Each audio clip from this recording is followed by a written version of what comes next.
Сабақты бастамас бұрын бірінші көңіл күйімізді көтеріп, өз-өзімізбен амандасып алайық. Кеттік.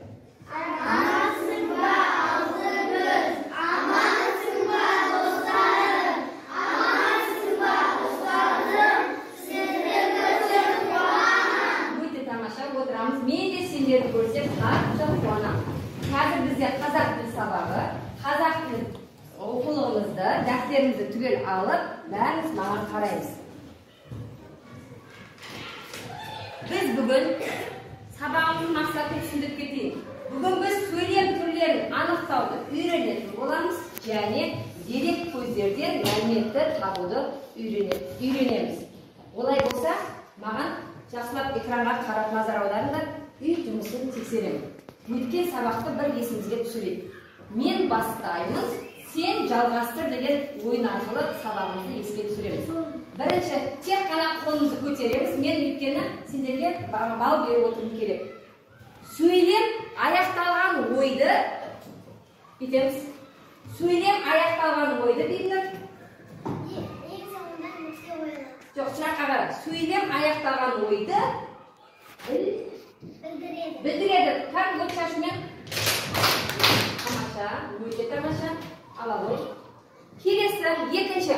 Сөйлем сөзден муслим отырып айтамыз. Құралады, дұрыс па? Өте тамаша муслим. Келесі, сөйлемдегі сөздер, аяқтауымыз керек. Сөйлемдегі сөздер, орында тұрып айтамыз. Сөйлемдегі сөздер, Арапат, қалай жазылады сөйлемдегі сөздер? Ең алғашқы сөздер. Ең алғашқы сөздер, үлкен әріппен жазылады. Дұрыс па? Бас әріппен жазылады екен, тамаша. Келесі. Енді сөйлемнің соңына не қойылады? Нүкте. Мұстафа. Нүкте. Дұрыс па? Өте тамаша. Сабаққа белсене қатысамыз, ең соңында осы алып нені санайсыңдар. Келесі. Хабарлы сөйлемнен кейін соңына не қойылады? Мейірман? Не? Нүкте, дұрыс па? Тамаша, өте керемет. Біз от шашу әдісі арқылы бір-бірімізді бағалады. Тамаша. Енді қолымызды қоямыз, келесі тапсырмаға экранға қараймыз. Енді есімізге бір түсіріп қайталайық. Сөйлемнің неше түрі бар еді? Үш түрі. Қандай? Хабарлы, өте тамаша. Хабарлы, сұраулы, лекті. Біз өткен сабақта қай түрмен таныстық? Хабарлы, сөйлеммен таныстық. Енді экранға қараймыз. Сөйлем айтылу мақсатына, мазмұнына қарай үш түрге бөлінеді. Хабарлы сөйлем, сұраулы сөйлем және лекті сөйлем. Енді хабарлы сөйлем. Мұғалім сыныпқа кірді. Bir дененің жағдайын күйін хабарлау мақсатында айтылады. Оның мысалы мұғалім сыныпқа кірді. Жай хабарлап тұр. Енді хабарлы сөйлемге бір сөйлемнен құрастырайықшы ойымызша. Әсел. Сабақ басталды. Тамаша. Келесі. Тағы кім айтады? Рабиға. Қоңырау соғылды. Өте тамаша. Қоңырау соғылды. Келесі. Тағы бір хабарлы сөйлемге. Сабақ қашан басталады? Ол хабарлы ма? Ол сұрауы шатасып кетіп думан. Сабақ басталды, қайталады. Келесі сөйлем сұраулы сөйлем. Бұны қазір өтеміз. Сұраулы сөйлемнің жауап алу мақсатында қолданылады. Соңына қандай белгі қойылады? Сұрақ белгісі қойылады. Лекті сөйлем. Лекті сөйлем дегеніміз қандай? Қай кезде айтылатын еді? Орнымыз айтып айтамыз. Орын келгенде осы лекті сөйлемді қолданылады. Лекті сөйлем соңына қандай белгі қойылады? Леп белгісі қойылады екен. Тамаша. Енді бүгін біз осы сөйлемнің бір түрмен танысатын боламыз. Жұмбақты жақсылап шешейік, қолымызды қойып маған қараймыз. Ойды аяқтап орақ тұрады, жауап сөз қалап тұрады. Не деп ойлайсыңдар? Ойды аяқтап орақ тұрады, жауап сөз қалап тұрады. Сұрақ белгісі де дұрыс па? Асылжан бағалайықшы. Енді көрейік, Асылжандікі дұрыс па, дұрыс емес пе?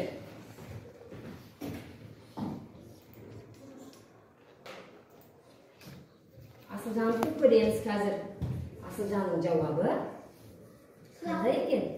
Сұрақ белгісі. Дұрыс па екен? Керемет. Тамаша. Олай болса, бүгін біз сендермен сұраулы сөйлемді өтетін боламыз. Маған мұқият тыңдаймыз. Тыңдауында қалай отырамыз? Қане. Жауап алу мақсатымен айтылған сөйлемді біз сұраулы сөйлем дейді екенбіз. Сұраулы сөйлемнің соңына сұрақ белгісі қойылады. Мысалы, сенің атың кім? Тағы да осындай сұрақ белгісі бар. Сөзді ойластырайықшы ойымызбен. Сұраулы сөйлем. Әжем ауылға келді ме? Тамаша, әжем ауылға келді ме? Думан. Алақай атам келді. Шауым ауыл. Жоқ, шамалы ойланамыз. Мирас. Айтшы. Бір сұраулы. Біздің өмірімізде сұрақ пен жауап өте көп қолданамыз біз. Сендер үнемі үйде де, сыныпта да, кез келген жерде сұрақ сөзін көп қолданасыңдар, сұрау сөзін. Жауап алу мақсатында қоясыңдар. Қандай мысалы? Алинер айта ғой. Тамақ пісті ме? Өте тамаша. Тамақ пісті ме депсіңдер, анашыңнан сұрайсыңдар.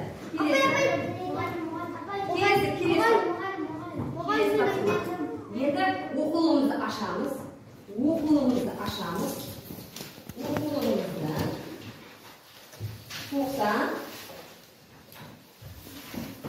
94-ші, 95-ші бетін түгел ашып отырамыз. Маған мұқият қараймыз. Қолымызды қоямыз балдар. Маған мұқияттан қай қатармен басымыз көтереміз, қолымызды еңсеміз көтереміз. Енді оқулықтың бірінші тапсырмасында былай жазылған. Саят өзінің қарындасы еңлікке өлең оқып отыр. Ал еңлік болса, өлеңдегі сұрақтың жауабын таба алмай қиналды. Еңлікке көмектесе, ол үшін төмендегі сөздерді оқып, жауабын дерек көздерінен іздейді. Енді мен сендерге оқып беремін. Өлеңнің өзі неге деп айтып. Неге? Бұлттар неге ауады? Жаңбыр неге жауады? Шағыл неге көшеді? Жарық неге өшеді? Маса неге шағады? Жұлдыз неге ағады? Орман неге шулайды? Теңіз неге тулайды? Қадыр Мырза әлі деген жазушы кісі бізге осы өлеңді жазып беріпті. Енді бұл неге деген сұраққа біз еңлікке жауабын табуымыз керек қой. Қалай табамыз? Білесіңдер ме? Бұлттар неге ауады, білеміз ба? Айтамызшы, бірінші өз ойымызды білейікші. Неге ауады бұлттар? Тұра ғой, Абиға. Өз ойымызды айтайық бірінші.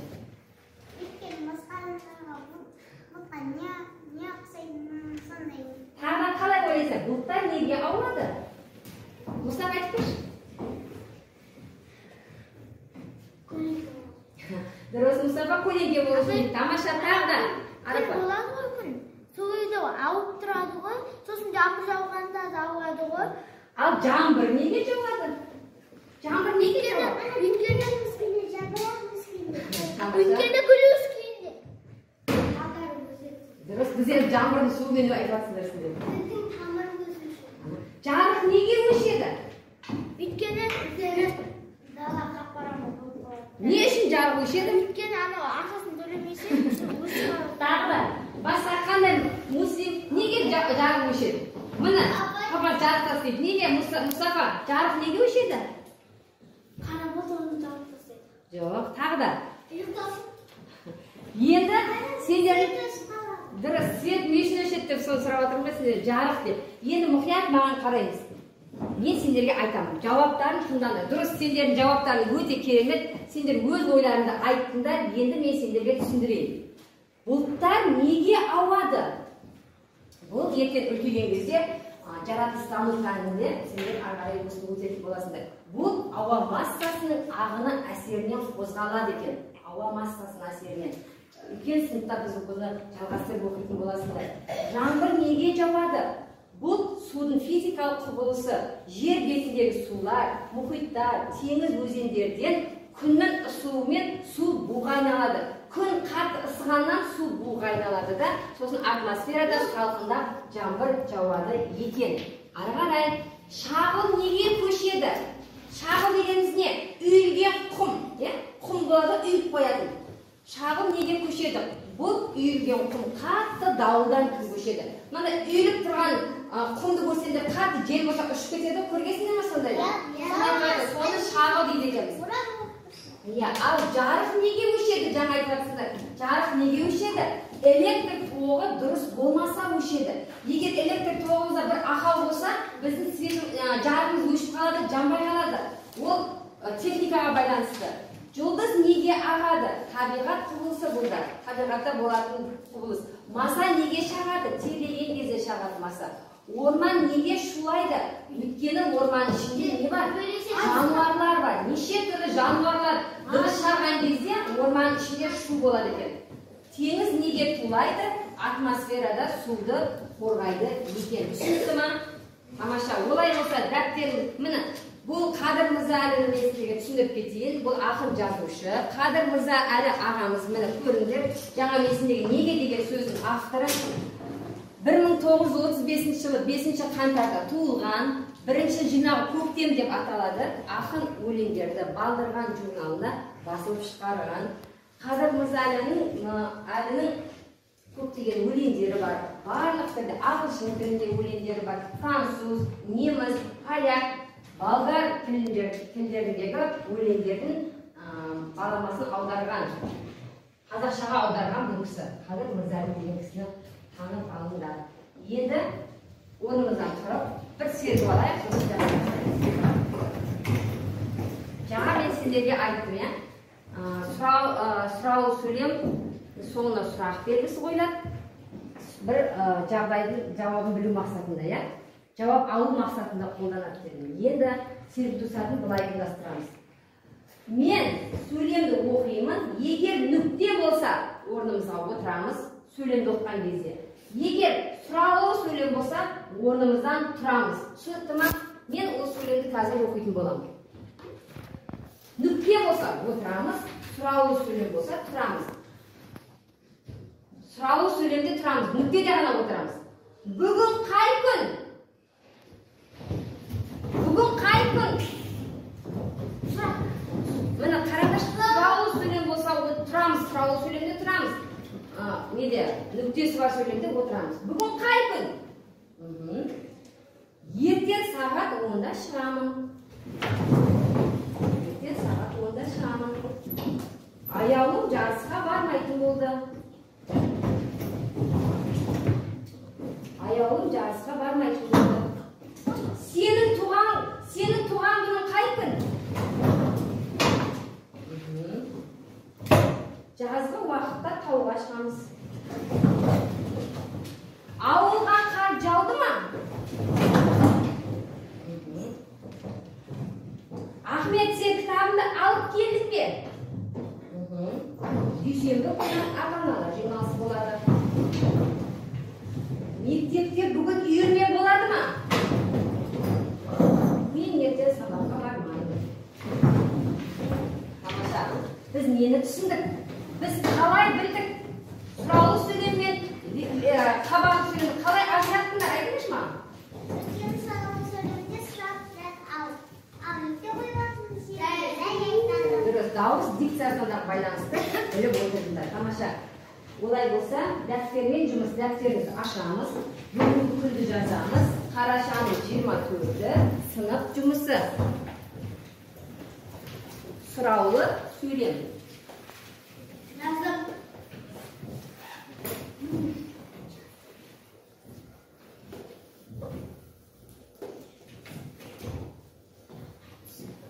Енді қолымызды қойып тыңдалым. Жаздым болған кезде мен айтамын. Айтуым жаңа айттым, енді тыңдалымда жақсылап мені мұқият тыңдалды. Сізге тапсырма мынандай. 47-ші жаттығуда былай жасаған. Сұраулы сөйлемді құрап жазуымыз керек. Бізге қандай сөйлем берген, бізге жай кәдімгі хабарлы сөйлем берген, біз соны сұраулы сөйлем етіп жасауымыз керек. Сыныптың басталатын уақытын білу үшін қандай сұрақ қоямыз? Сыныптың басталатын уақытын білу үшін. Қалай сұрақ қойсақ болады, әсел? Жоқ, қалай сұрасақ болады сыныптың Сабақтың басталатын уақытын. Sabah kaç olmasalı? Тамаша, қатты айтшы. Sabah kaç olmasalı? От жашымен. Өте тамаша. Келесі, сыныптағы кезекшінің есімін білу үшін біз қандай сұрақ қоямыз? Сыныптағы кезекшінің есімін білу үшін қандай сұрақ қоюға болады? Айтамын. Жоқ, сыныптағы кезекші. Тамаша, тағы да. Сыныптағы кезекшінің атын білу үшін қалай? Сыныптағы кезекшінің атын білу үшін қандай сұрақ қоямыз?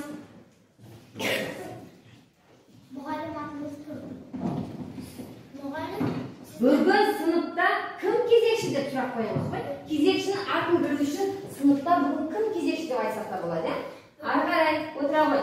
Асқардың сабақтан кешігу себебін білу үшін қандай сұрақ қойсақ болады, Муслим? Aslan düşün sabahtan geçti. Тамаша, тағы да ол кешікті, тағы да. Ол жауап қой, тағы да. Aslan sabahtan geçti mi? Дұрыс, Асқар не себептен сабақтан кешікті? Тамаша, қазір тексереміз оны. Келесі, қазақ тілінде дауысты дыбыстардың санын білу үшін қандай сұрақ қоямыз? Қандай сұрақ қоямыз? Жауап емес, сұрақ. Сұрақ, тағы да. Қатыспағандар, кім? Жоқ, Каусар, айта ғой, Муслим айта ғой. Қазақ тілінде қандай дауысты дыбыстар? Өте тамаша, жарайсың. Енді мен өздерің жауаптарын білдер. Міне, сабақ қай уақытта басталады деп айтсақ болады ма? Сыныптағы кезекшінің есімі кім? Асқар сабақтан не себептен кешікті? Дұрыс жауап бердік па? Өз-өздерін тексеріңдер.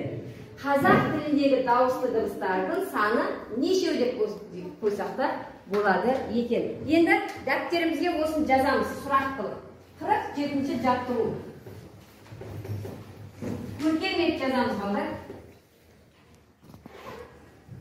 Экран көрініп тұр ма? Сабақ қай уақытта басталады? Сан қоймаймыз, әдемілеп жазамыз. Сабақ қай уақытта басталады? Жазылым болып жатыр бізде.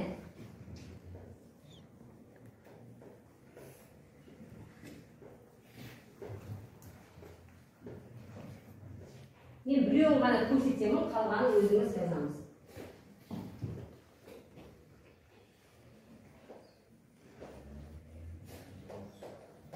Біз сұрауы кез келген тапсырманы біз сұраулы сөйлем қылып айналдыра алатын екенбіз. Жазамыз. Мына жерде ажанда. Әдемі отырамыз. Әдемі отырамыз. Жазамыз. Көрдіңіз, сабақ қай уақытта басталады?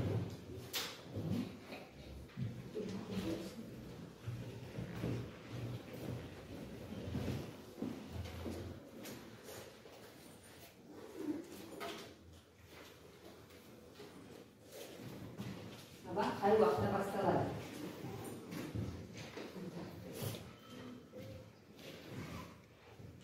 Екінші, сыныптағы кезекшінің есімі кім? Сыныптағы кезекшінің есімі кім?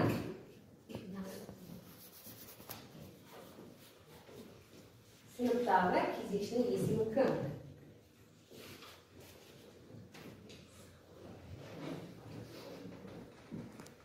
Сыныптағы кезекшінің есімі кім?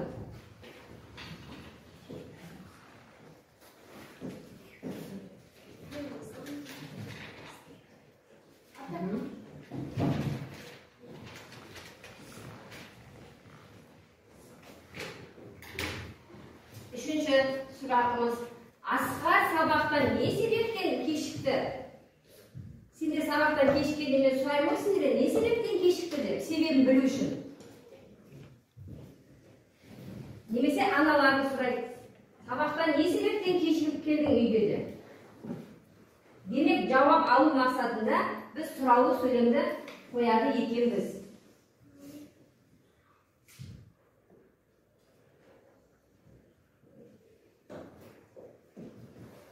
Көркем әдемі етіп жазамыз балалар.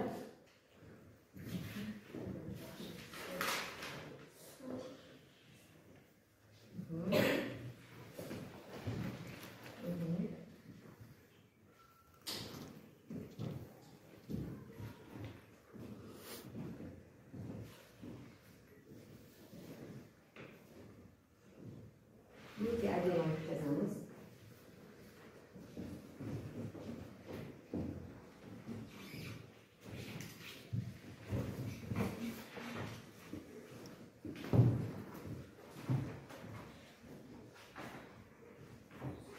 Екінші жазамыз. Сыныптағы кезекшінің есімі кім? Сан қоймаймыз, астын астына жазамыз.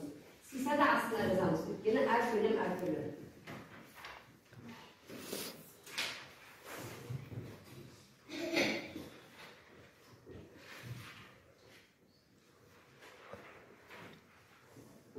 Жас болғанбыз қолымызды партаның үстіне қойып, маған белгі беріңдер.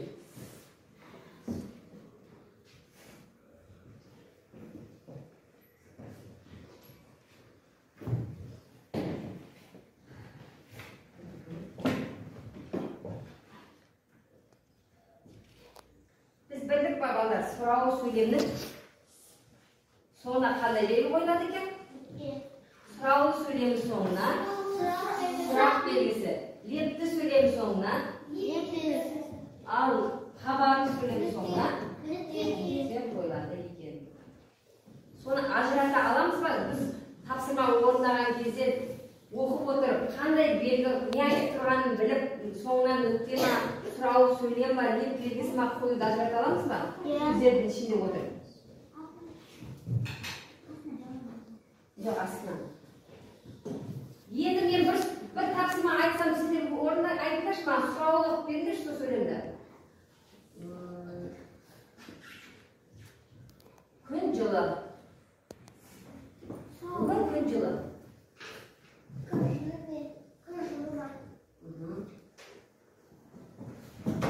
Сабақ басталды. Сабақ басталды ма? Келесі. Келесі. Оқушылар үйіне қайтты. Тағы да қайтты. Айталым. Балалар үйіне қайтты ма? Сендердің аналар менен сұрайды, балалар үйге қайтты ма, балалар мектептен шықты ма деп. Біз үнемі өмірде сұрақпен жауапты көп қолданады екенбіз. Олай болса, қолымызды қоямыз, басымызды көтереміз, маған қараймыз. Енді осындай жұмысты біз өзіміз орындап келейікші. Топтық жұмыс, топтасайықшы.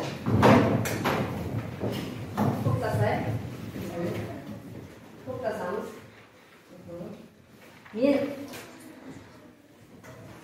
Мен сендерге не беріп жатырмын? Сурет беріп жатырмын. Енді бұның мақсаты суреттер сөйлейді. Біз суретті сөйлетуіміз керек. Енді тапсырма. Осы суреттен маған хабарлы сөйлем, сұраулы сөйлем, лепті сөйлем жасап беріңдерші. Уақыт берем. Бір адам ғана орындамайды, 3 адам, 4 адам орындау керек. Мына суретке қарап отыр. Хабарлы, сұраулы, лепті. Бір-біріне көмектесіңдер. Хабарлы, сұраулы, лепті. Қазір. Бөліп алыңдар. Хабарлы, сұраулы, лепті. Тұрдан орындаймыз. Қай қатар болды, қол сырбала болсын.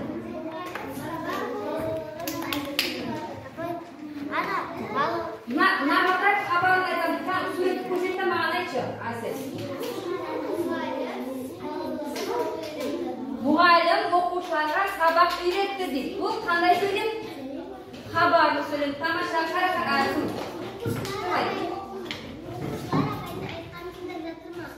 Сұраулы, тамаша. Мұғалімнің айтқанын тыңдап жатыр ма дейді. Өте тамаша.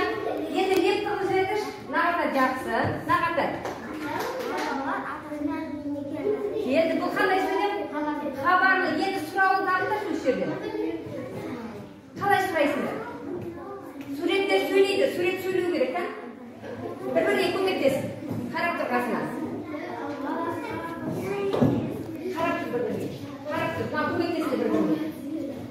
Дайынсыз ба?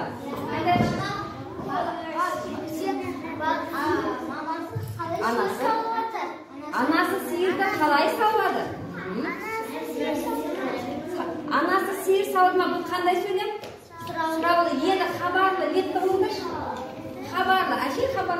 кәні? Анасы сиыр сауды. Тамаша. Енді лепті, мына айтпаған оқушылар айтамыз. Лепті шығарыңдаршы наразан.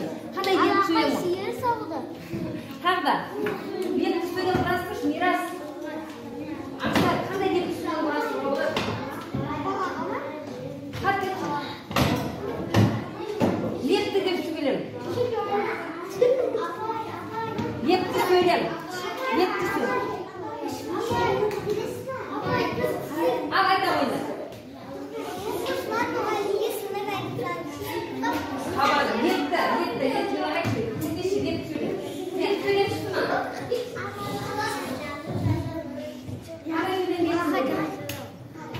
Хабарының айтты, сұрауын айтты, лепті. Қартайшы, лепті қойшы. Тамаша, алақай, сабақ басталды деп. Қартайшы. Алақай ата үйіне келді. Өте тамаша. Сендерге қандай сөйлем қалды? Тамаша, өте керемет. Отырамыз. Өте тамаша, отырамыз. Өте тамаша. Қатарымызбен қолымызды қоямыз, басымыз көтереміз. Өте тамаша. Біз кез келген суреттер сөйлейді деген бұл әдіс. Суреттерді біз сөйлеттік, біз суреттерді хабарлы, сұраулы, лепті қылып сөйлем құрастырып, біз суреттерді сөйлеттік. Өте тамаша, жақсы жарайсыздар. Енді 49 жартыға қараймыз, ауызша орындап кетеміз. Бұл жерде не көріп тұрсыңдар? Көп нүктенің орнына тиісті, сұрау, мәнді сөйлемдерді жаз дейді. Енді олай болса бізде сұраулы сөйлем көрінбей тұр, бізге тек қана жауабы болып тұр. Енді біз жауабына қарай отырып, өзіміз сұрақ ұйымдастыруымыз керек, құрастыруымыз керек. Қалай? Мен біреуін айтып беремін, көмектесемін. Өскенде ұшқыш болғым келеді. Бұл менің жауабым. Маған қалай сұрақ қоясыңдар, мен осыны айтсам?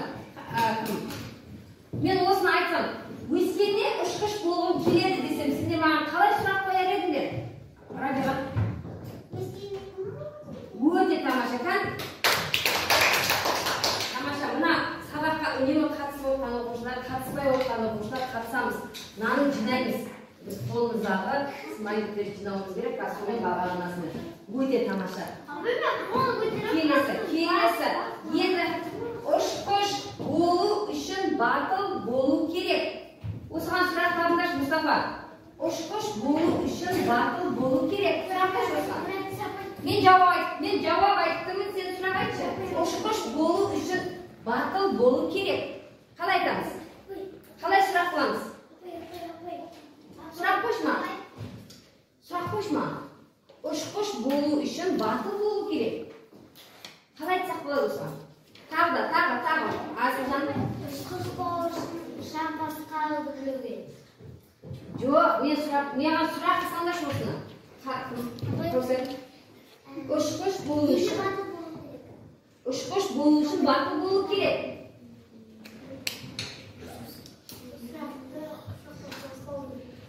Қалай сұрақ қоямыз? Мирас. Ұшқыш болу үшін сабақ жақсы оқу. Сендер жауап айтып кетіңдер. Ұшқыш болған кезде ұшқыш қалай болады? Қалай бар? Ұшқыш қалай болады? Келесі. Маша, қазір жауаптан тексересіңдер. Келесі. Мен сурет салуды ұнатамын деген сұрақ. Мен сурет салуды ұнатамын дегенге қалай сұрақ қойсақ болады? Осыған сұрақ дайындауымыз керек. Мен сурет салуды ұнатамын. Бағдәулет. Мен сурет салуды ұнатамын деген сұрақ қойып көрші. Мен жауап айттым, сен маған сұрақ қойшы, сен қалай сұрақ қоясың? Мен сурет салуды ұнатамын десең. Қандай айтуы мүмкін? Тағы да қатысы аңсар. Мен сурет салуды ұнатамын дегенге қалай сұрақ қоясыңдар? Асылжан. Сен сурет саласың ба? Салуды ұнатасың ба? Сен сурет салуды ұнатасың ба? Енді Әбілхан Қасиев сияқты суретші болғым келеді. Қалай сұрақ қоямыз? Арафат. Сен Әбілхан Қастеев мынаны неге алсаңдар, балдар, мына жауапты есепке алып айтамыз сұрақ. Сен қалай Хан Қастеев сияқты суретші болу келеді. Сен Әбілхан Қастеев туралы сурет салып отырсаң боласың. Енді тексереміз. Міне, өскенде кім болғың келеді? Өскенде ұшқыш болғың келеді. Ұшқыш болу үшін қандай болу керек? Ұшқыш болу үшін батыл болу керек. Жаңа мына жауабы тұрды, сенде сұрақ құрастыру керексіңдер. Сен нені ұнатасың? Мен сурет салуды ұнатамын. Кімге ұқсағың келеді? Әбілхан Қастеев сияқты суретші болғым келеді деп жауап беруіміз керек. Түсінікті ме? Енді Әбілхан Қастеев деген кім? Ол атақты суретші, қазақтың әйгілі кескіндемешісі, график суретшісі, қазақ бейнелеу өнерінің негізгі салушының бірі екен. Әбілхан Қастеев өте керемет суретші екен. Келесі, енді балалар, маған жақсылап тыңдаңдар. Бүгін біз қандай сөйлемнің қай түрімен таныстық? Тек қана қол көтеріп айтамыз. Сөйлемнің қай түрімен таныстық? Біз сөйлемнің неше түрі бар деп едік? 3 түрі. Біз қай түрімен таныстық? Хабарлы, лепті. Енді хабарлы сөйлем дейтін соңына не қоямыз? Ол жай ғана бір нәрсені хабарлап тұрады. Мысалы, мен оқушымын. Сабақ басталды. Қоңырау соғылды. Мұнда тек қана хабарлап тұр. Ал сұраулы сөйлемде оны қалай айтамыз? Қалай сабақ қашан басталады? Сабақ қашан басталады? Сен кім болып келеді? Дұрыс. Енді ережесі жауап алу мақсатында қойылады сұрақ қойсақ міндетті түрде жауап алады екенбіз. Сұрақ қойсақ міндетті түрде жауап алады екенбіз. Енді қолымызды қойып, мұқият экранға қараймыз, сабағымызды қорытындылаймыз. Қазір мен экранда бір енді шығарамын. Сол бойынша тек қана тыңдалым жұмыс жасайды. Қолымызды көтереміз. Экран көрініп тұр ма? Экран көрініп тұр. Экранда мынандай сұрақ тұр. Бір сұрақ, 4 жауабы бар. 4 жауабының тек қана бір жауабы дұрыс болады. Білеміз. Дұрыс жауапты таңдасақ, бізге жақсы арқылы экран ашылады. Сондықтан біз мұқият, өте мұқият болуымыз керек. Сөйлем дегеніміз не? Біріншісі, А. Тиянақты бір ойды білдіреді. Б. Ойды білдірмейді. С. Сұрақ арқылы жазылады. Д. Буыннан құралады. Толық айтамыз, сөйлем дегеніміз Тиянақты бір ойды білдіреді. Тамаша. Мен сендерге жаңа айттым, біз не істеуіміз керек? Біз мұқият сұраққа жауапты, 4 жауап көрініп тұр, біреуін жақсылап ойланып жауап беруіміз керек.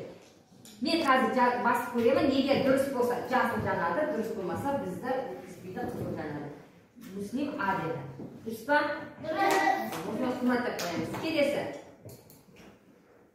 Келесі сұрақ. Ма, ме, ба, бе. Өзінің алдындағы сөзден қалай жазылады? Онымызды айтпаймыз, қалай жазылады? А. Бөлек жазылады. С. Бірге жазылады. В. Сызықша арқылы жазылады. Д. Үтір арқылы. А. Түгел айтамыз. А дейді. Ма, ме, ба, бе. Өзінің алдындағы сөзден қалай жазылады? Бөлек жазылады. Орнымызды айтпаймыз. Қолымыз көтереміз. Тамаша. Енді тексереміз. Дұрыс па? Келесі.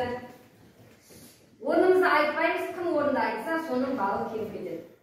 Сұраулы сөйлемнің соңына қандай тығыз белгі қойылады бағдарлайды? А. Тоқта. А. Нүкте. Б. Үтір. С. Сұрақ белгісі. Д. Нет белгісі. А. Солай. Сұраулы сөйлемнің соңына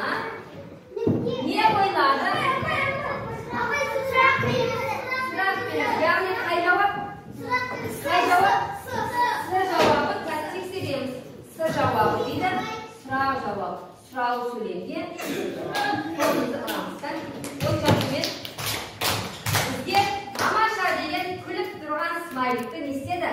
Ұсынды. Ал егер де біз жауапты дұрыс бермесек, бізге ренжіп тұрған смайлик шығады деді. Сабақ түсінікті болды. Енді ары қарай біз сабақты қорытындылау мақсатында, мен қазір сендерге мына қарындаштарды беремін. Мен қолымда не тұр? Қарындаш. Бұл қарындашта сабақты тиянақтап алайын. Мен тағы да бұл қарындашта сөйлем жазылған, сөйлемнің соңында тыныс белгі жоқ. Осы тыныс белгіні, мына сөйлемді өзіміз оқи отырып, сол тыныс белгіні ручкамен қоямыз. Қойғаннан кейін мен ары қарай жұмысты айтамын. Қазір мен кімнің түсінгенін, кімнің түсінбегенін байқауым керек. Мұқият 2 рет, 3 рет оқыңдар да сөйлемді. Мұқият оқимыз, қан? Ішімізден. Тыныс белгіні қоюымыз керек. Біз ажырата алдық па, алмадық па тексеру мақсатында, қан? Тыныс белгіні. Ішімізден оқимыз, ручкамен қоямыз, қаламсаппен қоямыз. Оқимыз, сөйлемге қарап оқимыз.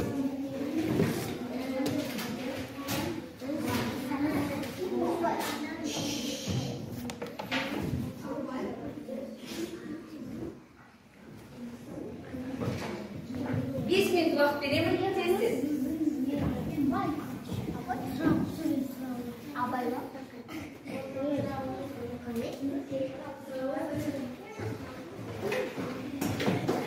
Дайын болғандар қазір айтам, шақырам.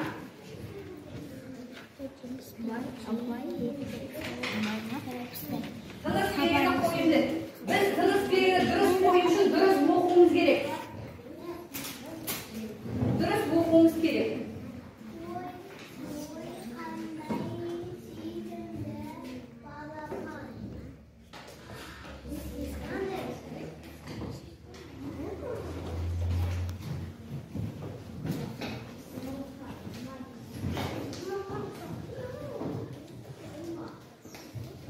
Дайынсыз ба? Қолымызды қоямыз, бәріңді шақырам. Енді мен не ілдім? Сөмке ілдім, Біз қаламды неге салып алып келеміз сыныпқа? Сөмкеден, тамаша, сөмкеде біріншісі хабарлы сөйлем, екінші сұраулы сөйлем, үшінші сөмке лепті сөйлем. Сендердің тапсырмаларың әртүрлі. Әркім өз сөмкесіне салу керек. Бірінші, оқышы дауыстап.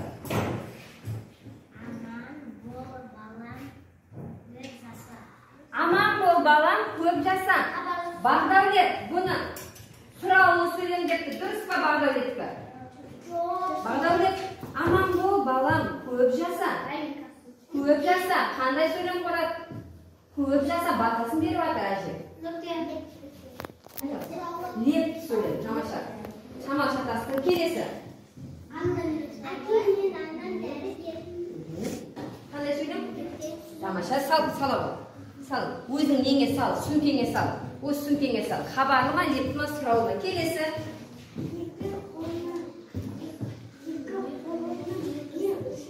Тамаша, екі қолын не үшін керек деп сұрап жатыр? Қандай сұрақ? Өте тамаша, сұрақ. Несен саламыз? Бара ғой. Сен оқы тез.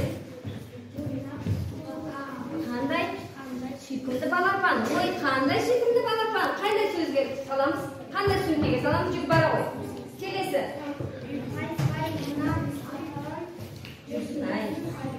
Таң қалып жатыр. Қандай сөмкеге саламыз?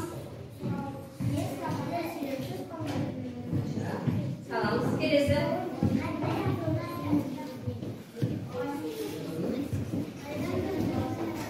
Айдан келдің бауырсақ. Тамаша, өте тамаша сала ғой. Асықпа, асықпа.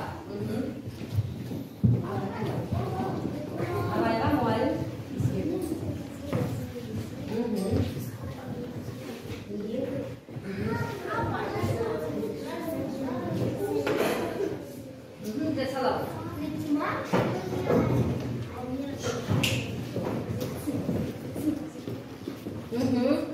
Өте тамаша. Келесі заңғар. Жеріміз байдан өткен бай. Мысал, сен тоға. Бұл не? Хабарлы сөйлес. Хабарлы. Сөйлес. Бақта Демис пен жидектердің сәл ағылып тұрып істі. Тамаша, ашық хабарлап тұр, өте тамаша, Арапат. Тамаша сұрау, өте тамаша. Абайла, Арапат. Келесі, Рабиға. Өте тамаша сұраулы. Келесі. Тамаша, сұрауы.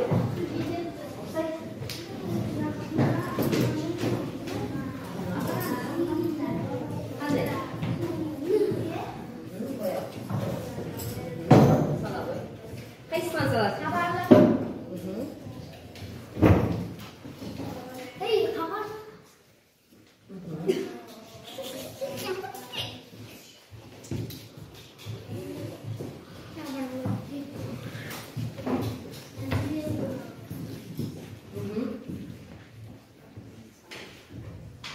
Біз түсіндік қой, тыныс белгіні қалай қою керегін түсіндік, білдік.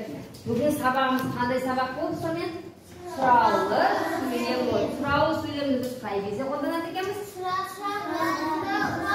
Жауап алу мақсатында қолданамыз. Және оған қандай белгі қоямыз? Сұрақ белгісі қоямыз. Сабақ түсінікті ма? Енді үйге берілген тапсырманы белгілеп аламыз. Үйге 50-ші жаттығу осы жұмбақты шешесіндердегі жауабын жазасыңдар. Жауабы жазғаннан кейін бір жануардың суреті шығады, сөзі. Соны сипаттап бересіңдер. Сипаттау мәтініне салып, сипаттап бересіңдер. Енді сабаққа түсіндік пе? Сабаққа түсінген, түсінбегендерді маған кері байланыс арқылы білдіресіңдер. Кері байланыста менің қолымда не тұр? Менің қолымда сандық жатыр.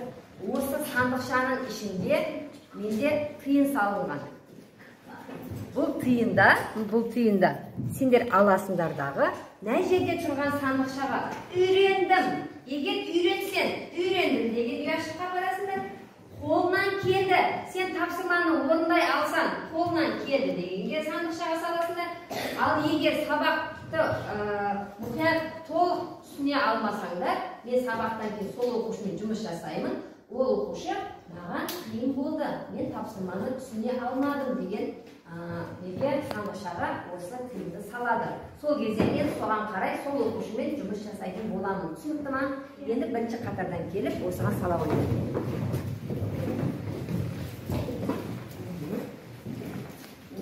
Асықпадан тоқтап алыңдар. Қайсысына саласың? Үйренді, толық үйренсең, үйрендім үйге апарасың.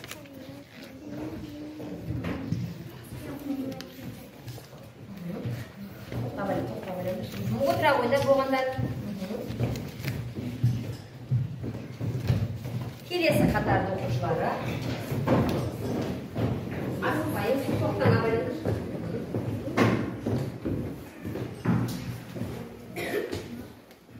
Абайлаңдар.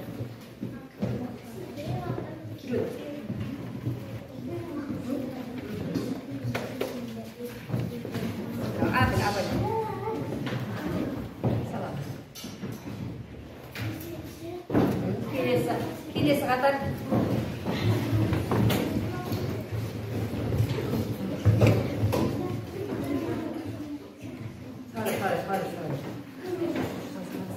Бір-бірден ал.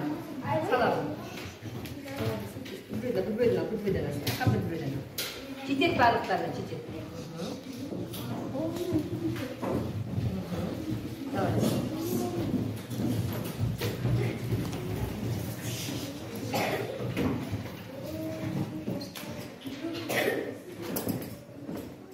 Ал енді маған қараңдар, енді мен бір нәрсе айтып берейін. Жарайсыңдар. Сендер 3 сандықшаға бардыңдар, бірақ мына жерде үйрендім деген сандықшамен қолынан келеді деген сандықша өте көп толып тұр. Демек, маған қиын болды деген сандықшада еш нәрсе жоқ. Демек, мен ойлаймын, ешкімге тапсырма қиын болған жоқ деп ойлаймын. Яғни барлықтардың қолдарынан келіп, сендер тапсырманы 100% түсінді деген ойда қалдым. Сабақ ұнады ма? Өте тамаша. Рахмет сендерге көп.